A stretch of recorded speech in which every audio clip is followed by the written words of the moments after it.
and welcome back to Analog Comics and the Big Damn Tour of 2022.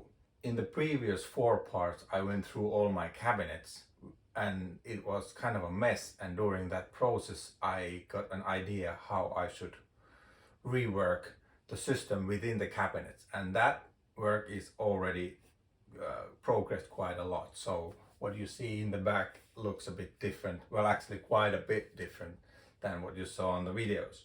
And I only had left 2 mystery piles to show, which is because they are kind of comic haul at the same time.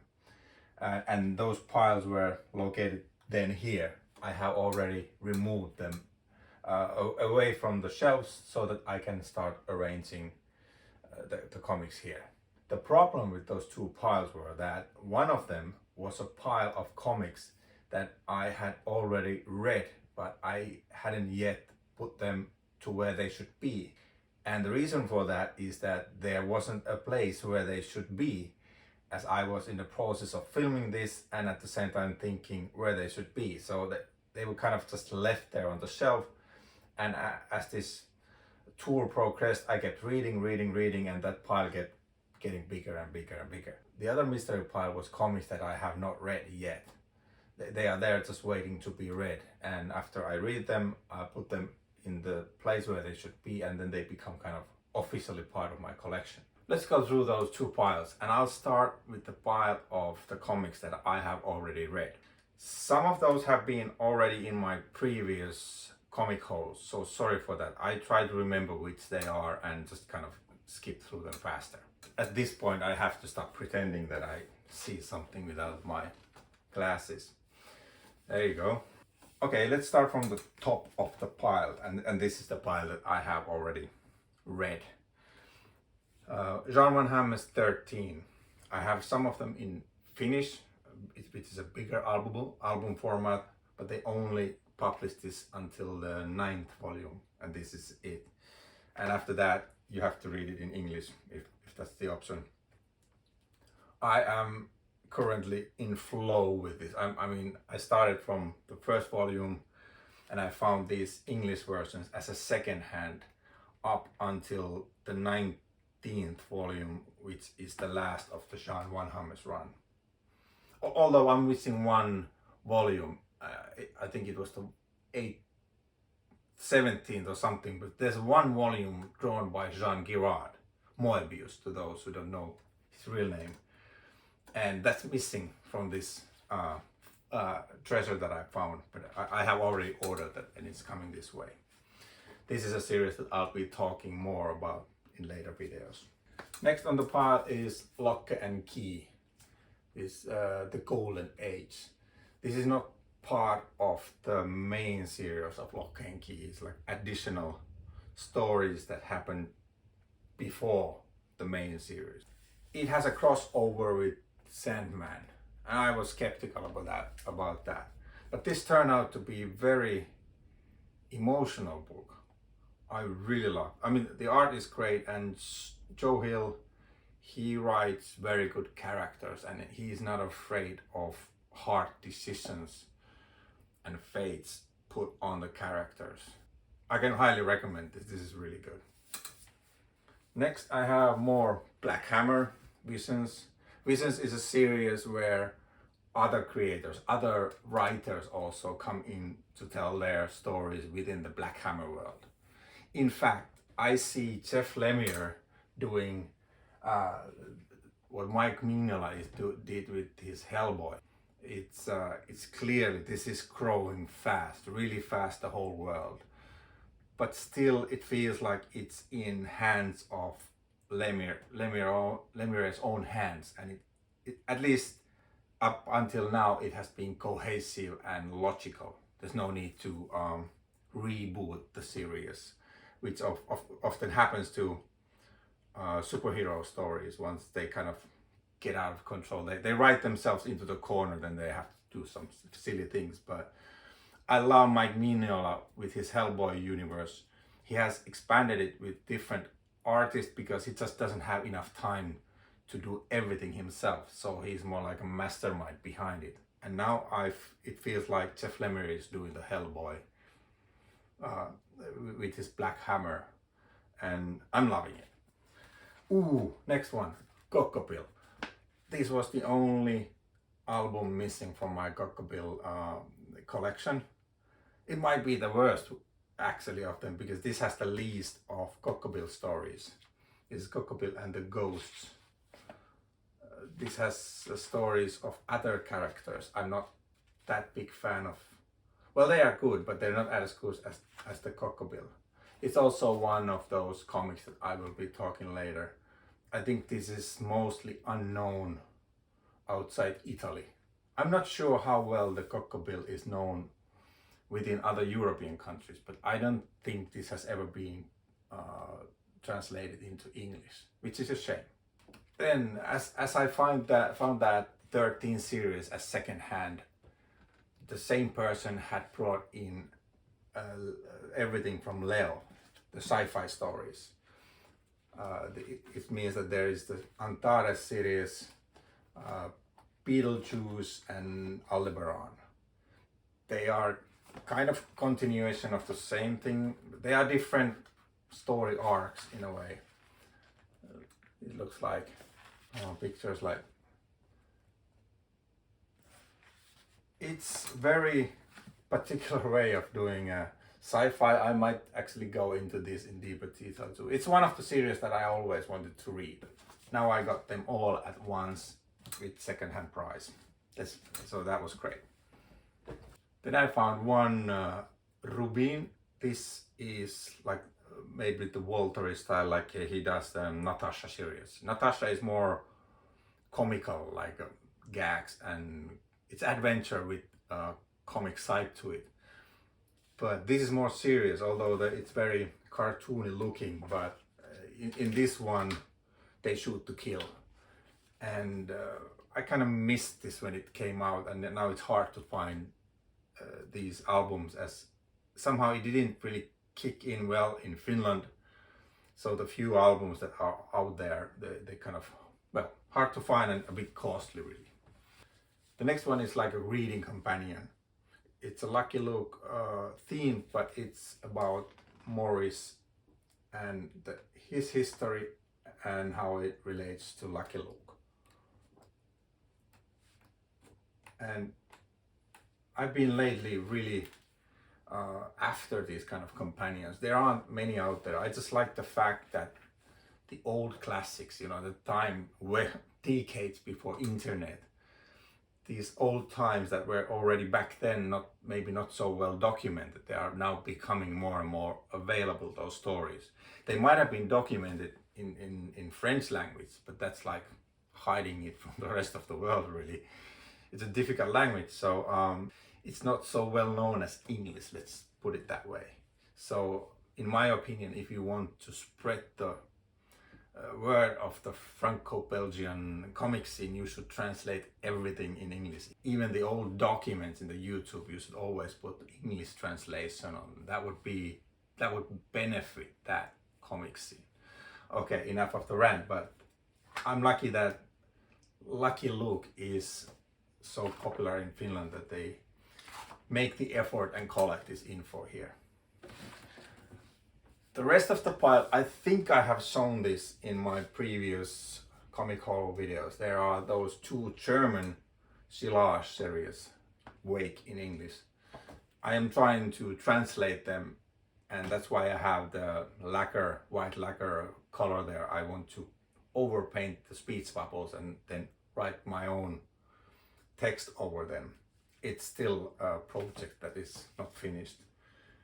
Then the rest, there's the history of science fiction, Smolderon's Dark Rage, the Legend of the Scarlet Blades, this is Humanite Publishing, Jodorowsky Library, Robert Silverberg's Colonies. This is something I'll be talking about. It's a great book.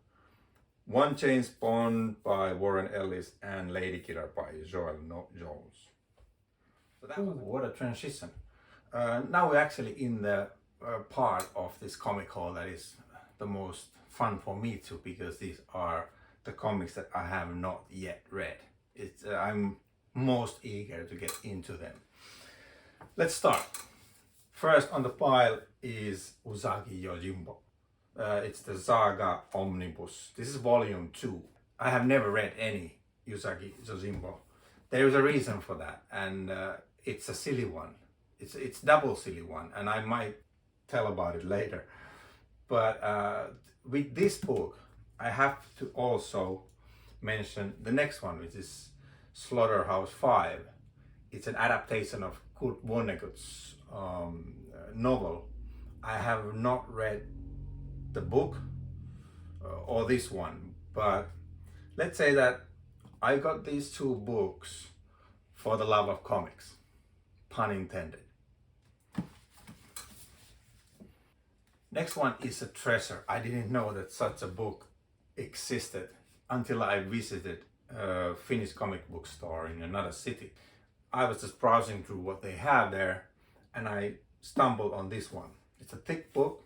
It's written by Finnish writer Timo Ronkainen. It's a history of Disney comic books from 1930 to 2020. Why is this so special? Well, there has been a lot of text and books written about Walt Disney, the Disney company, films, all that, but not really about the comics. Because in reality, if you think of it, this Disney company, the one in USA, if you look at how they're handling this thing, it feels like that this is not their priority. It's nothing. I mean, Disney used to be big with their comics in the very beginning in USA, and then it kind of faded away. But then Europe just went mad over all Disney stuff, and now it's been kind of kept alive and really much alive within Europe. And now it feels like it's kind of going back to USA with Fantagraphics coming out with beautiful collections. But anyway, this is the history of Disney comics, and I just kind of filled through it. It's divided into countries. It goes first through what happened in USA, then what's been happening in Italy, Netherlands, Denmark, Germany, those active Disney places. There's even one for, I think, Argentina, Poland, anywhere where there's been enough Disney comics happening that is worth mentioning. Because many of the countries in Europe, they started doing their own production. I grew up with Disney comics, and as most of the people of my age at least, they learned to read with Donald Duck comics. So this is a big part of my, well, life in a way. And I learned only much later that most of the comics, the Donald Duck and the Mickey Mouse comics that I read, they are not from USA. They are made in Italy and or published in Denmark by other European artists. Very interesting issue. I can't wait to read this and get deeper look into the whole system. Then more Black Hammer. I think I just forgot to read this. This was kind of hidden there with me in the book. So it's Reborn Part 2. And as I said, it feels like there's a lot of Black Hammer coming our way, which is good. And so far I've been loving everything. Black Hammer somehow just manages to have that balance with the fighting and the character building. There's this emotional level to it. And there's also this fun element to it, as it kind of politely borrows or steals from the Marvel and DC, those big two companies' characters, but it does that with clear respect, and you can see that people behind this, they really know the history of the whole superhero genre. So this has been my biggest superhero thing for years, for decades. And then maybe the biggest treasure of this pile, a new Philemon album. I mean, wow. Published by Egmont, Storyhouse Egmont. It's a big Danish company that is publishing a lot of comics throughout Scandinavia. They started this BD, Band-Aid Dessiner series, which clearly rides on nostalgia. They're bringing out old characters and unpublished albums from those characters. Like there's Bruno Brazil, Yoko Tsuno, Michel Violent, and now Philemon. I mean, I think it's over 40 years, over 4 decades when the previous one was published. I made a video of Philemon. It's on my channel, and this is a massive thing for me and the way I see imagination. And it's still here waiting. Why haven't I read it? It's because I'm currently reading that Sean Wannehammer's 13 series. And there is this certain flow that once you get into it, you don't want to cut it and stop reading it and jump into something completely wacky. I just want to write that good feeling I have about 13 at the moment. But it's almost painful to know that this is here. I just put this away and not think about it for a while. I'm happy. I wish Egmont would bring out all of them in this series. Let's see how it goes. Then more old but new stuff. Lucky Luke with reimagined graphics by Matthew Bonhomme. Also something that I think I'll be visiting in closer look in very close future. Very interesting thing. This is his first album in this style, The Man Who Shot Lucky Luke. This is in Finnish. I already have the second part, which is Lucky Luke was Wanted. Lucky Luke, something like that was the name of it. Next I have more 13. These are the unread ones that I'll be going through next. Well, as I close this camera, I'll be jumping onto these. I'm just waiting for that one volume to come. Let's see, this is 18. Yeah, so it was volume 17 that I'm missing, and that is drawn by Jean Giraud, aka Moebius. And I don't want to read the 18 before I read 17, so I'm kind of trying to go slowly and wait for the packet to arrive. But the whole pile I got with the second-hand pricing, so I'm a happy bunny. Then more companions about Tintin. Again, a book that I didn't know existed. I just went to a Finnish comic book store. It's a comic book store that only sells Finnish language comics, so it's kind of limited in that way. And there, as a second hand, was this Benoit Peters Tintin book. Talks about albums. Actually, it goes album by album. It discusses chronologically all the albums and how the whole writing, art and everything progressed and what's in it. So really interesting. Not sure if I should read this while at the same time reading the actual albums, or I just read it as a separate book like this. Next I have here 2 heavy metal magazines. If you watch my previous, the part 4 of my tour, you saw that I have quite many heavy metal magazines since 91, starting from 91. And then I stopped buying them as they kind of went to the direction I didn't like. But it also kind of disappeared at some point. And now I found a few of these in the comic book store here in Finland. They were selling these single magazine issues. So I just bought a few of them, wanted to see how it has progressed. Because I think there's new owners, they are just trying to kind of bring it back in some way. And I heard that there's some kind of problems with shipping the volumes. Many people are complaining that they didn't get the volumes that they have paid for. So I'd rather bought the physical issues from the stand. I like the idea of the heavy metal album. You have some longer stories, many short ones, and just good writers and artists throwing out ideas. And they're usually sci-fi fantasy based, and I think that's one of the most interesting part of the science fiction. It's just you get to dream up whatever you want. But I don't know yet if these are good or bad. I'll see it when I read them. Then a Thorgal album. I think this is the oldest book in this pile. I might have bought this in the beginning of this year.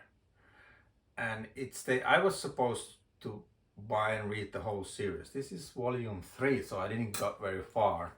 The reason was that I also bought at the same time another Jean Van Hamme series called Largo Winch.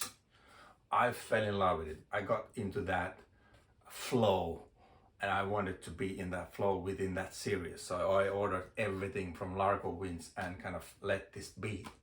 And I was thinking that I'll go back to Thorgal once I read that, but then for some reason I started to read his XIII series, and now it captivated me and I'm hooked to it.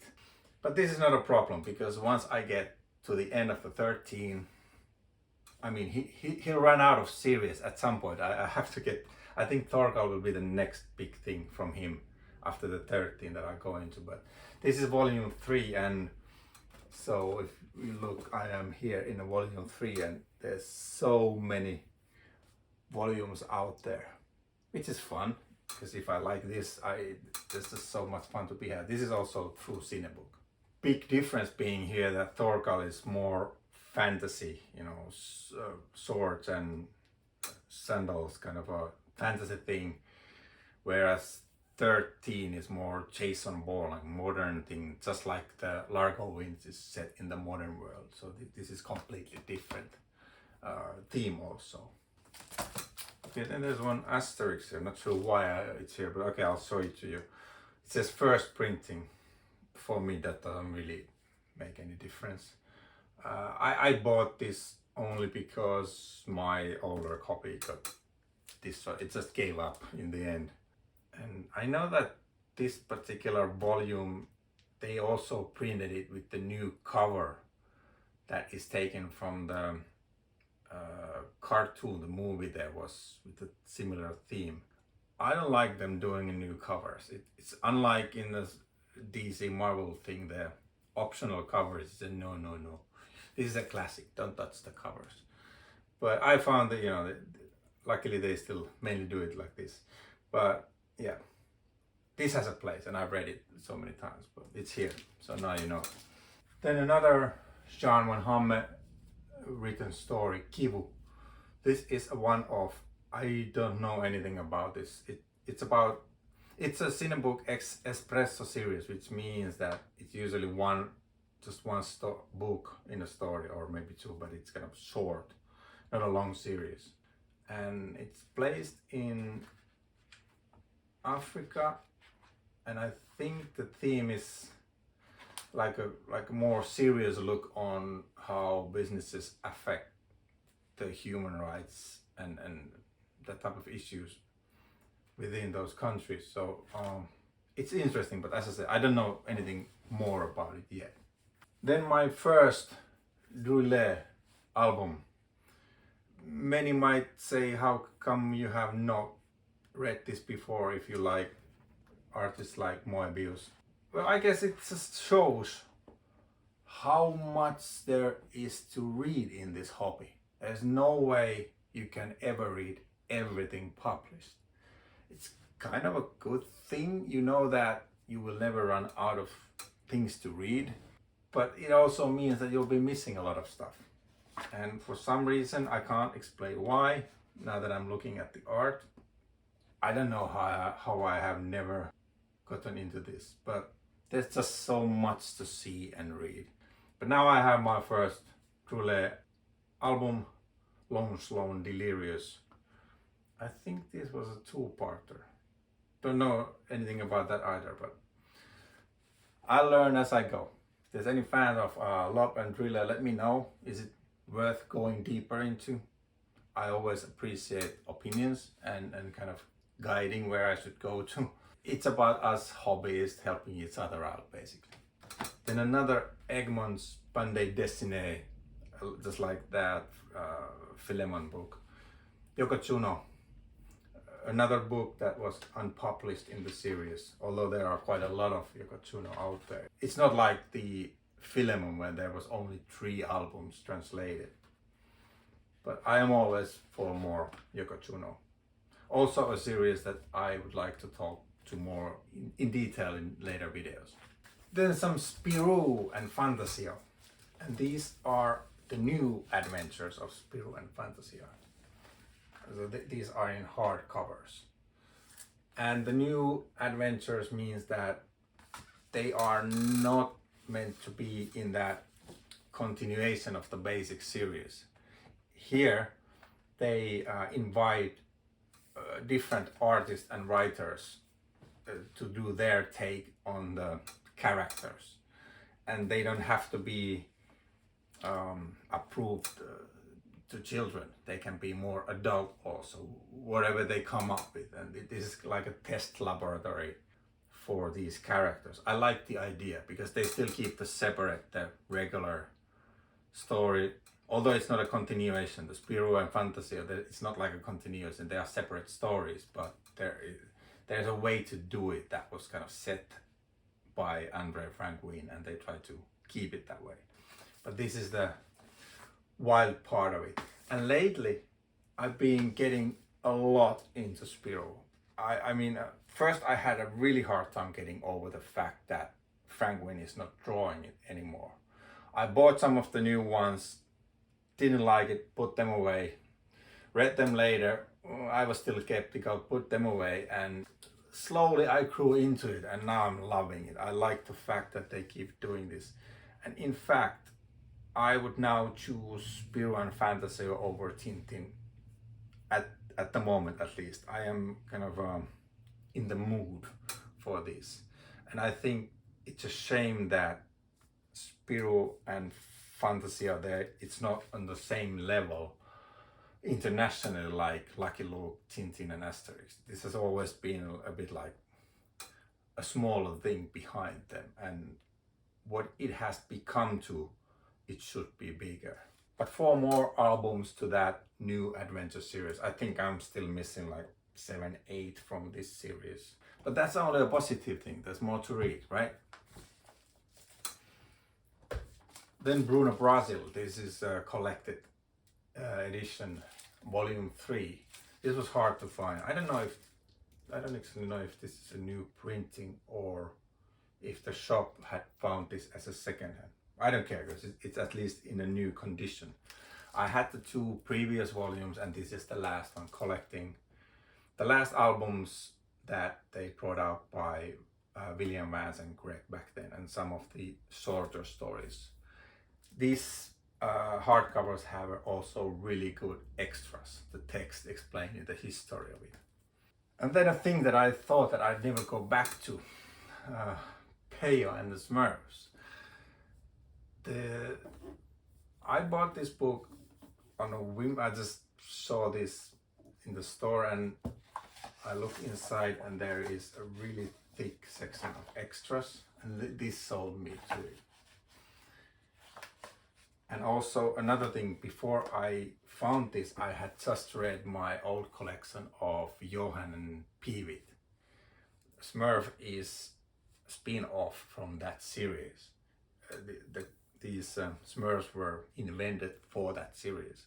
And I had such fun time reading those books, and then I stumbled on this book and went like, okay, now I can kind of continue that fun with the Smurfs. The thing about Smurfs is that it's usually thought of as children-only book, but that's not the case. When Peyo started them, like the first albums, they are actually witty, funny, and that type of humor that works for adults also. You know, good humor is so that you can have children reading it and they have fun with it, and when you're older, you still have fun with it, but you see the different layers that you missed as a kid. So Peyo was really good at that. But then as the Smurfs became a massive business, the stories went to more and more childlike. I kind of lost the interest in them. And the reason for that, I think, is that I don't think that Peyo was putting so much effort or at all in it. He had a different studio making the stories. So he was just trying to build his business, whatever there was about Smurfs. So he was building up his imperium of Smurfs.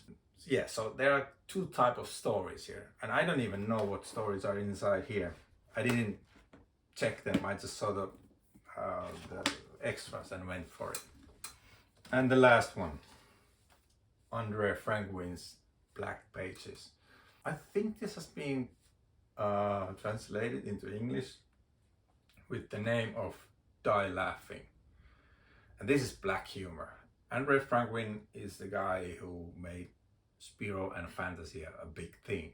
He was not the first one to draw it, well, actually not even the second one, but he made Spiro and Fantasy what it is today. And this, I have owned this Black Pages before as an album, but it didn't contain everything he had made under this theme.